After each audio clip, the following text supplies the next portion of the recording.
Olá pessoal, comandante Leonardo Matos aqui, nosso Conexão Gel número 360, sexta-feira, 31 de outubro de 2025, trazendo para vocês a síntese da geopolítica dessa semana.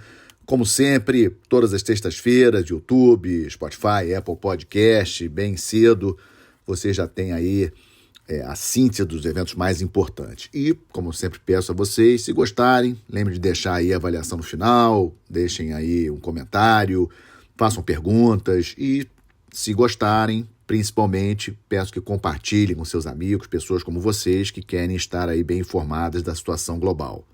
Bom, o tema mais importante da semana, o evento geopolítico mais importante da semana, não poderia deixar de ser o encontro do presidente dos Estados Unidos, Donald Trump, e o presidente da China, Xi Jinping, lá na Coreia do Sul. Esse encontro aconteceu ontem, muito aguardado, o primeiro encontro dos dois principais líderes do planeta neste segundo mandato do presidente Trump. E como esperado, eu já tinha até comentado isso com vocês, os dois, o resultado da reunião foi aparentemente bastante positivo, pelo menos pelos dados que nós temos. A mensagem que Trump postou na sua rede social ontem mesmo foi bastante positiva, elogiando o Xi Jinping e até agradecendo a ele por ter aceitado comprar soja, por exemplo, né? Porque a China tinha interrompido as compras de soja lá dos Estados Unidos, e o Trump agradeceu. Também ficou acertado que a China vai tentar aí acertar com os Estados Unidos aí uma possível compra de petróleo e gás lá do Alasca, né, dos Estados Unidos, mas isso ainda não está certo. A princípio, o que ficou acertado é a questão da soja, isso aí parece que está acertado. Também a China se comprometeu aí ao combate ao tráfico de fentanol para os Estados Unidos, e também a questão das restrições de fornecimento de terras raras. Impressionante como a China conseguiu atingir essa exclusividade, quase esse monopólio com relação às terras raras. A China, ela tem aí, domina 90% do mercado internacional, né? E isso realmente os Estados Unidos não conseguem tirar. O Trump até gostaria que fosse bastante diferente esse encontro, né? Ele gostaria de ter sido mais duro com a China, mas teve que fazer um recuo estratégico, porque a China cresceu muito. A verdade é essa. A China, ela não dá mais para trucar, digamos assim, né? A China hoje é, sem sombra de dúvidas, um país muito relevante no sistema internacional, parte de tecnologia, parte de indústria. A produção industrial da China hoje é o dobro da produção industrial dos Estados Unidos. Isso aí não dá para mudar de uma hora para outra. Então, na minha avaliação, Trump fez aí um recuo estratégico, digamos assim. A China prossegue sendo o grande rival dos Estados Unidos, mas o Trump queria que esse encontro fosse, e a princípio parece que foi, um encontro para acalmar a situação, especialmente com relação ao fornecimento dos minerais aí de terras raras, importantíssima fabricação de armamentos e outros componentes eletrônicos. Os Estados Unidos não podem abrir mão disso.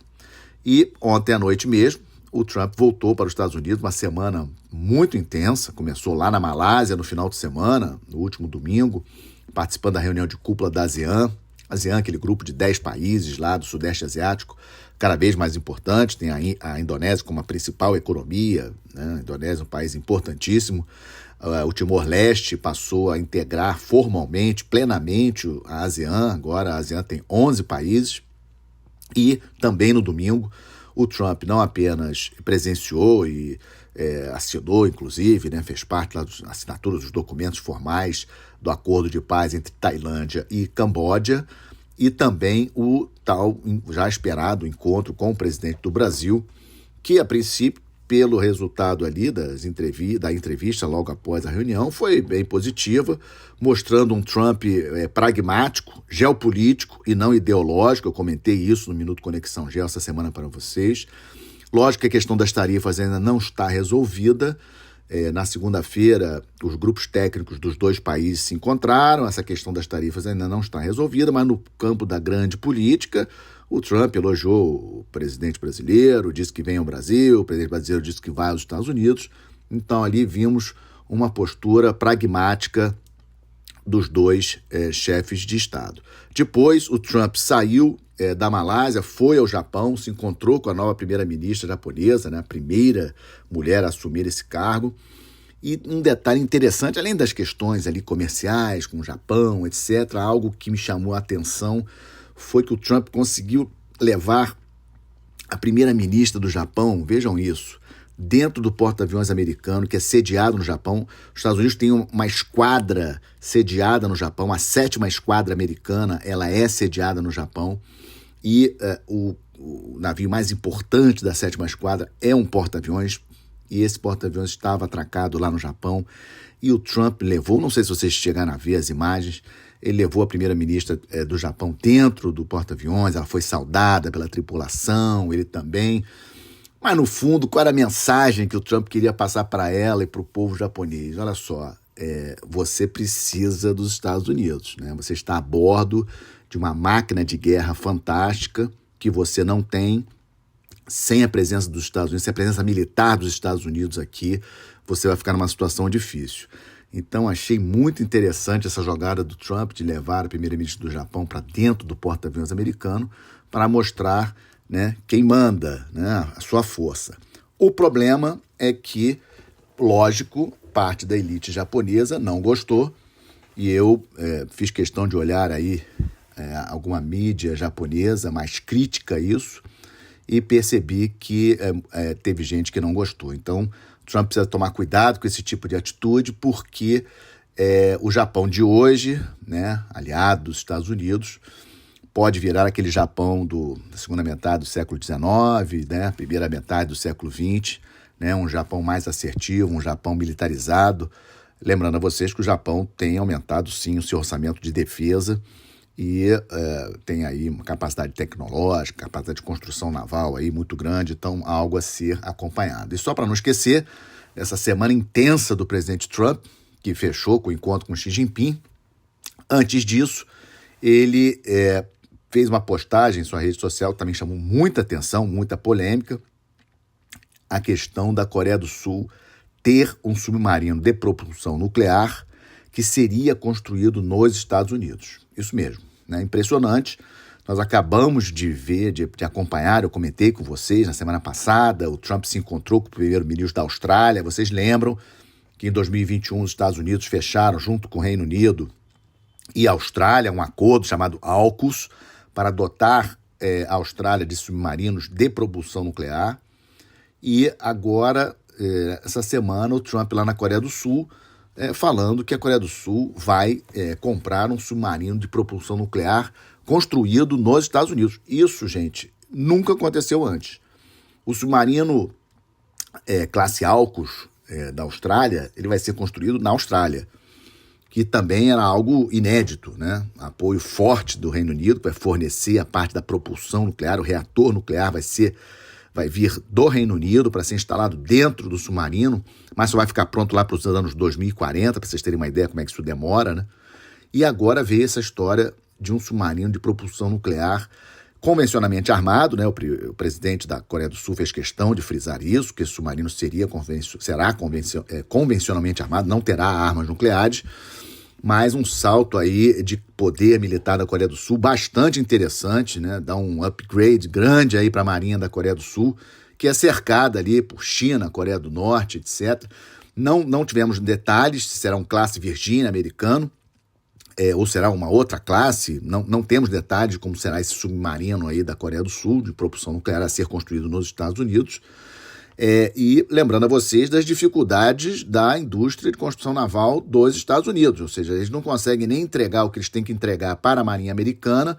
Essa era a grande questão em relação à Austrália, porque 3 submarinos, entre 3 e 5 submarinos classe Virginia, estão previstos serem entregues à Marinha Australiana antes dos classe AUKUS serem construídos lá na Austrália, e agora vem esse submarino, que não sei se será da classe Virginia, a ser construído para a Coreia do Sul. Então, uma notícia aí realmente que impactou bastante. Vamos seguir acompanhando dentro da grande geopolítica dos Estados Unidos. Faz um certo sentido, sim, Japão e Coreia do Sul, e Austrália também, estarem fortes contra a China, né? A China ainda é a grande ameaça para a primeira colocação assim, dos Estados Unidos na geopolítica global. Então, quis trazer aí como primeira notícia esse pacote, não apenas o encontro do Trump com o Xi Jinping, que na minha avaliação foi um recuo estratégico do Trump, mas também esse conjunto aí de eventos dessa semana intensa dele lá na Ásia. Bom, segundo tema para vocês, nesse Conexão Geo 360, a decisão no último sábado dos Estados Unidos, decisão do presidente Trump, junto com o secretário da Guerra, Peter Hegseth, de enviar o grupo de batalha do USS Gerald Ford para o Caribe. É uma decisão importantíssima, você já tem acompanhado aqui no Conexão Geo desde o final de agosto, início de setembro, o início dos ataques dos Estados Unidos contra embarcações transportando drogas. Aliás, essa semana, várias embarcações, um número maior de embarcações foram atacadas, tanto no Pacífico como no Caribe, pelos Estados Unidos. Mas a decisão, a grande notícia na semana em relação a esse tema foi a decisão de deslocar da Europa o grupo de batalha do Gerald Ford, que é o mais novo porta-aviões do planeta, 100 mil toneladas, 70, 80 aeronaves embarcadas, uma tripulação aí de 5 mil militares a bordo. É uma tremenda máquina de guerra, podem acreditar em mim, já tive a oportunidade de embarcar em 2 porta-aviões nucleares americanos, é algo impressionante. E a decisão de deslocar esse grupo de batalha que estava na Europa para o Caribe é uma decisão que não é gratuita, ela não é por acaso. Eu não acredito que os Estados Unidos vão fazer esse movimento apenas para aumentar a pressão psicológica em relação ao Maduro. Acredito sim da possibilidade que dessa vez, com a presença do Gerald Ford lá, os Estados Unidos tenham a quantidade de aviões necessários para manter a superioridade aérea sobre o espaço aéreo venezuelano e permitir uma ação, possivelmente, de operações especiais para prender o Maduro ou eliminar o Maduro. Então, acredito que o presidente venezuelano não deva estar dormindo. A possibilidade, inclusive, dele fugir da Venezuela, eu acho que é uma possibilidade bem concreta. Logicamente, Rússia seria um destino aí bastante razoável, como foi o caso do Assad lá da Síria, que fugiu também lá para a Rússia. A Rússia aí um amigo da Venezuela. Não acredito que a Rússia vá mandar alguma ajuda militar para a Venezuela nesse momento, a China muito menos.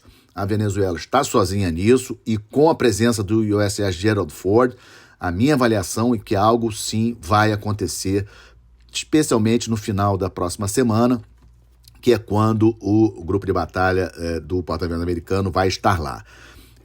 Como vocês sabem, existem outros navios da Marinha Americana lá na área, também várias aeronaves de combate lá em Porto Rico. Então, para o final da próxima semana, podem esperar alguma coisa. E, além disso, temos também a declaração do senador Lindsey Graham, senador republicano, bastante influente, no último domingo, dizendo que Trump disse a ele no sábado passado que vai conversar com o Congresso americano na sua volta à Ásia. O presidente Trump está voltando para os Estados Unidos, chegando hoje lá nos Estados Unidos, e deve conversar com o Congresso americano nos próximos dias, ainda não temos isso confirmado.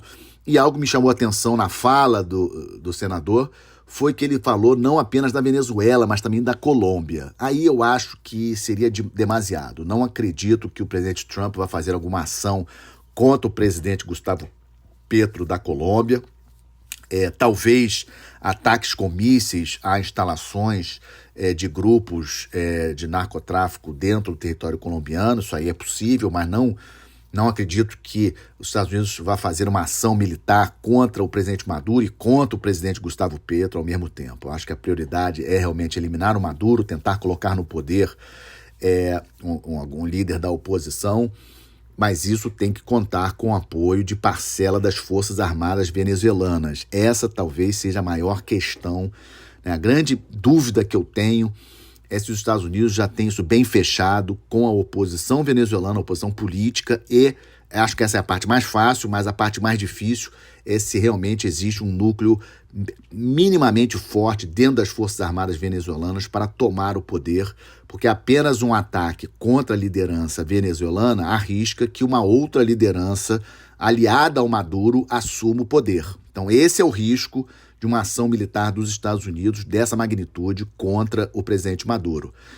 Pode prender o Maduro ou pode matar o Maduro, mas existe toda uma liderança em volta dele que se os Estados Unidos não costuraram aí uma ação de parte das Forças Armadas venezuelanas junto com a oposição política na Venezuela, esse ataque não vai resolver totalmente a questão. Então estamos aí muito de olho na questão da Venezuela, muito de olho nessa aproximação do grupo de batalha do Gerald Ford, e vamos atualizando vocês aí ao longo dos próximos dias. E aí, falar estamos de olho, logicamente estamos de olho no principal conflito militar hoje no planeta, Rússia e Ucrânia. Tivemos aí alguns movimentos políticos essa semana, de Hungria e Eslováquia. Vocês sabem que Hungria e Eslováquia são bastante simpáticos à Rússia, tentando atrair a República Tcheca para formar um bloco dentro da União Europeia, para tentar reduzir o apoio à Ucrânia. Estou de olho nisso.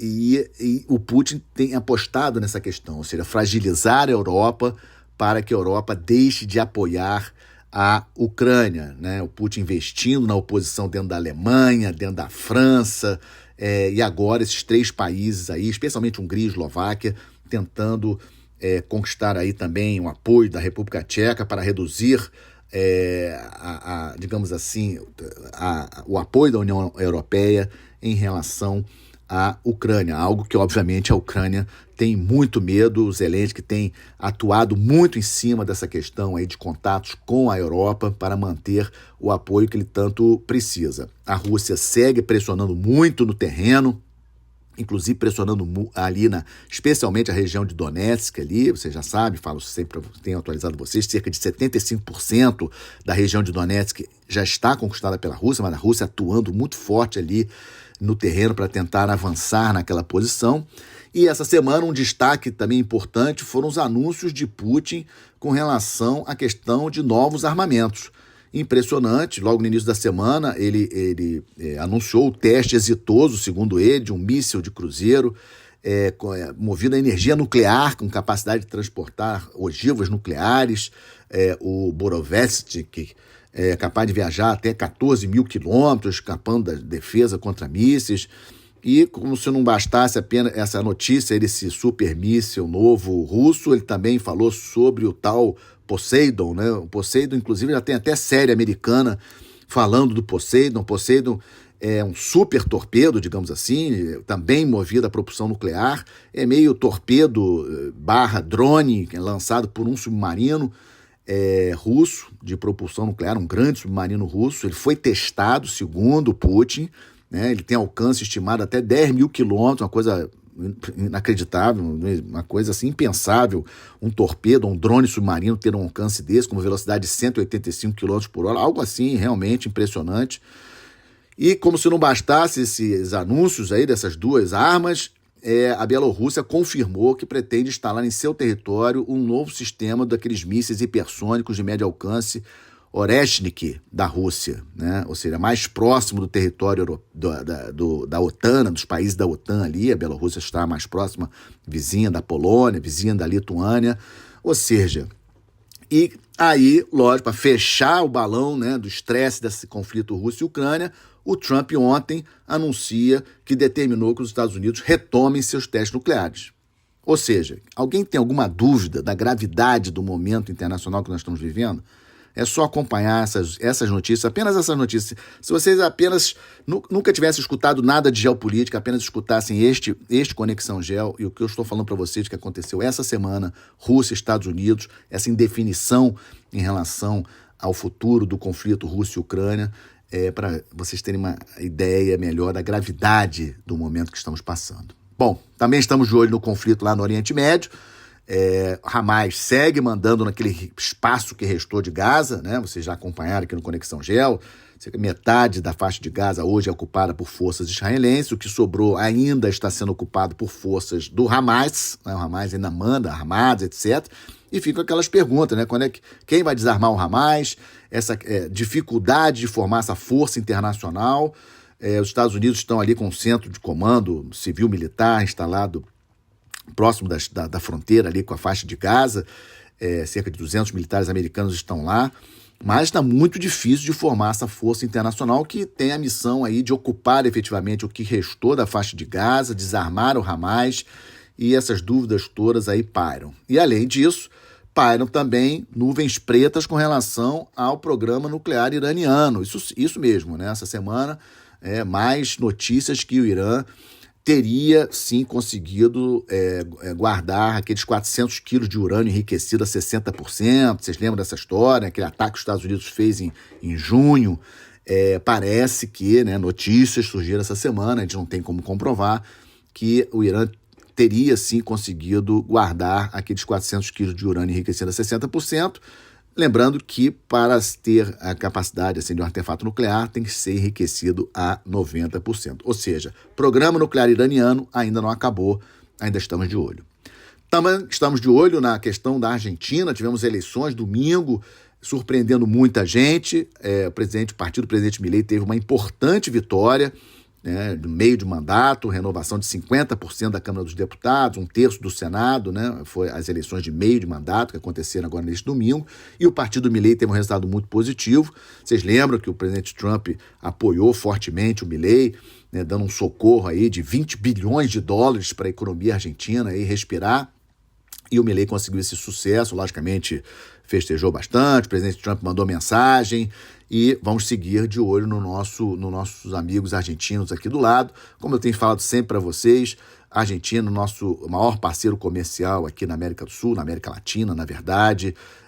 Nossas relações com a Argentina precisam ser cada vez mais fortes, sempre pensando aí no bem comum dos dois estados. Bom, posse do governo do novo presidente da Bolívia, situação na Bolívia depois das eleições calma, seguimos de olho, mas por enquanto nenhum problema. A posse do Rodrigo Paz marcada para 8 de novembro. E também, falando de eleições aqui na região, 16 de novembro, as eleições, primeiro turno das eleições presidenciais no Chile. Chile, país importantíssimo, o presidente Boric não pode ser reeleito, e a candidata dele, a candidata da centro-esquerda chilena, está na frente, mas nas pesquisas, no segundo turno, que só vai acontecer 14 de dezembro, ela perde para o candidato da direita chilena. Então, ainda temos um tempinho, mas eu já queria lançar a notícia para vocês, para também vocês ficarem de olho nas eleições dos nossos amigos chilenos. 16 de novembro, primeiro turno, 14 de dezembro, segundo turno. Pulando para a África, bom, vocês sabem que a África é um barril de pólvora, muitos problemas, conflitos em vários lugares, guerra civil no Sudão, problemas ali no leste da República Democrática do Congo, Mali também com problemas, Somália, Moçambique, Madagascar, bom, problemas que não faltam na África, e de repente, ontem, olhando as notícias logo cedo, eu me deparei com cenas impressionantes na capital da Tanzânia. A Tanzânia teve eleições para presidente na quarta-feira, e ontem, quinta-feira, impressionante, grandes manifestações lá na Tanzânia, invasão do aeroporto internacional da capital fechando. A Tanzânia é um país de 70 milhões de habitantes ali na África Oriental, banhada pelo Oceano Índico, e ainda estamos aí na expectativa do que pode acontecer por lá. Então, mais um país que não estava nem no radar, Tanzânia não estava no meu radar. Nós estamos de olho aí, como falei, Sudão, República Democrática do Congo, Madagascar, norte de Moçambique, mas não estávamos de olho na Tanzânia. E, de repente, isso aconteceu, ou seja, a África é realmente um continente muito complexo. Também estamos de olho na COP30, que se aproxima, né? Ela começará formalmente no dia 10, mas especialmente estamos de olho no encontro de líderes que vai ocorrer na próxima semana, 6 e 7, lá em Belém. Não temos ainda a lista, olhei ontem com calma, não vi ainda nenhum líder global confirmado para esse encontro lá em Belém, essa reunião, já tinha falado já lá atrás, essa COP30 aí tem muita chance de fracassar, em termos de peso geopolítico, né? Mas vamos botar aí, estamos de olho, 6 e 7 de novembro, a reunião de líderes lá em Belém, e eu hoje não sei quais líderes estarão em Belém na próxima semana, junto com o presidente brasileiro. Vamos ver, vamos acompanhar. E, como sempre, toda semana, vocês sabem, eu fecho com uma boa notícia, mas, infelizmente, essa semana não consegui ontem selecionar uma boa notícia para vocês. Infelizmente, com o ocorrido na terça-feira no Rio de Janeiro, resolvi não selecionar uma boa notícia e reservar esse espaço para alertar a vocês de todo o Brasil, aqueles que me escutam de outros países também. Situação muito grave no Rio de Janeiro, que aconteceu na terça-feira, muito triste, mas a situação estava realmente insustentável. As organizações criminosas ocupam partes de território dentro, não apenas do município do Rio de Janeiro, mas em outros municípios do estado. Situação insustentável. As forças governamentais, estaduais, municipais, federais, precisavam realmente tomar alguma iniciativa e terça-feira foi um dia de guerra no Rio de Janeiro. Algo muito triste. Não vou entrar em detalhes aqui sobre isso, mas não queria deixar passar esse dia que tem que servir como reflexão para toda a sociedade, que precisamos sim fazer algo de concreto para neutralizar essas facções criminosas. Elas não podem tomar o território brasileiro. Vamos parar de enganar, de fingir que não está acontecendo. As pessoas que vivem dentro dessas comunidades é que sabem o que elas sofrem na mão dessas facções criminosas.